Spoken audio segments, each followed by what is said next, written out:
काला साया। यूं तो बनारस घाट अपनी खूबसूरती के लिए बहुत प्रचलित है, पर घाट के किनारे कई राज लिए बैठे हैं। ये कहानी शुरू होती है बनारस के घाट के पास बने ममता निवास से, जहाँ प्रिया लाल जोड़े में ममता के घर उसकी बहू बनकर आती है।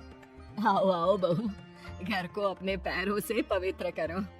ममता घर की दहलीज पार कर ही रही होती है कि अचानक एक बहुत गंदी सी बात पूरे घर में फैल जाती है।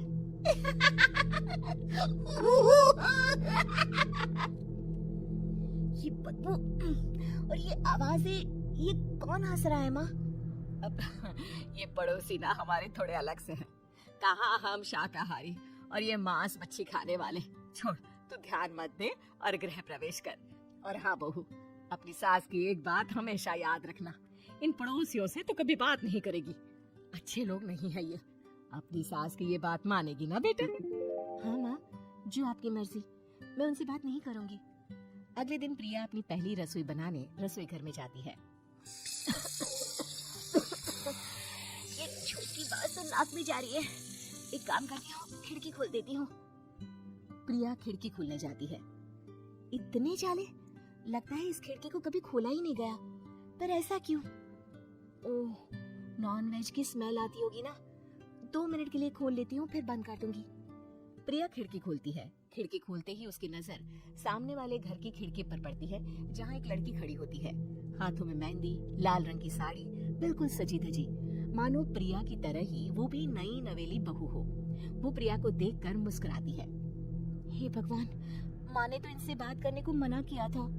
प्रिया फौरन ही खिड़की बंद कर देती है और तवे पर चढ़े रोटी की ओर देखने लगती है, पर वहाँ रोटी ना होकर मछली पड़ी होती है। ये क्या?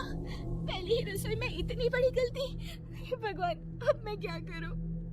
प्रिया बहुत डर जाती है और फौरन रसोई की सफाई करने और फिर सभी के लिए खाना बनाने लग जाती है। जब वो सबको खाना परोसती है, सब तो ठीक है, मैं बेकार में चिंता कर रही थी। हे भगवान, ऐसे ही बस अपनी कृपा बनाए रखना। रात के वक्त जब सब सो रहे होते हैं, तब प्रिया को पायल की आवाज सुनाई देती है, जिससे उसकी आंख खुल जाती है। ये पायल की आवाज कहाँ से आ रही है? प्रिया उठकर उस आवाज के पीछे छत की सीढ़ियों तक जाती है। तभी उसे बच्चे के रोने की आवाज आती है। प्रिया छत पर जाती है तो क्या देखती है? वही लाल साड़ी वाली लड़की अपनी गोद में एक नवजात बच्चे को घुमा घुमा कर सुला रही है। तभी प्रिया की नजर उसके पेट पर पड़ती है। ओह गॉड, ये तो प्रेग्नेंट भी है। सुनिए, बच्चा सो नहीं रहा है क्या? मैं कुछ मदद करूं?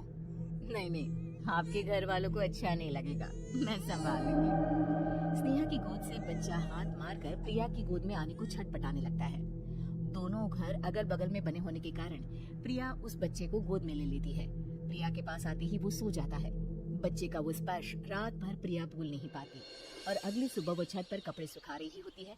तभी उसे एक औरत इशारा करके बुलाती है। स्नेहा कह रही थी बाबू तुम्हारी गोद में आते ही सो गया। मैं गौरी, स्नेहा की माँ हूँ। बहू, घर आना, बाबू को खिला भी लेना। शाम को जब घर पर कोई नहीं रहता, बच्चे से मिलने के लिए प्रिया छिपकर अपनी पड़ोसन के घर चली जाती है और कुछ देर बच्चे को खिलाकर वापस लौट आती है। इसके कुछ दिन बाद ही प्रिया को पता चलता है कि वो माँ बनने वाली है। ममता की खुशी का ठिकाना नहीं रहता। माँ जी, पता नहीं क्यों उल्टी आ रही है। प्रिया भागती हुई वॉशरूम में जाती है तो हरी और लाल रंग की उल्टी करती है। उस उल्टी में से कीड़े निकलते हैं। ये क्या? खून और ये कीड़े! माँ! माँ! प्रिया की आवाज सुनकर ममता दौड़ कर आती है, पर बेसिन में कुछ नहीं होता। प्रिया हक्की बक्की रह जाती है। ये सब क्या हो रहा है? प्रिया घबरा जाती है और अपने कमरे में जाकर सो जाती है। डर के कारण वो इतनी थक जाती है कि उसकी आंख लग जाती है। तब उसे ऐसा लगता है उसके पेट पर मानो कोई बैठा हुआ हो। कौन हो? प्रिया के पेट पर एक 5 महीने की बच्ची बैठी हुई थी, जो बुरी तरह जली हुई थी।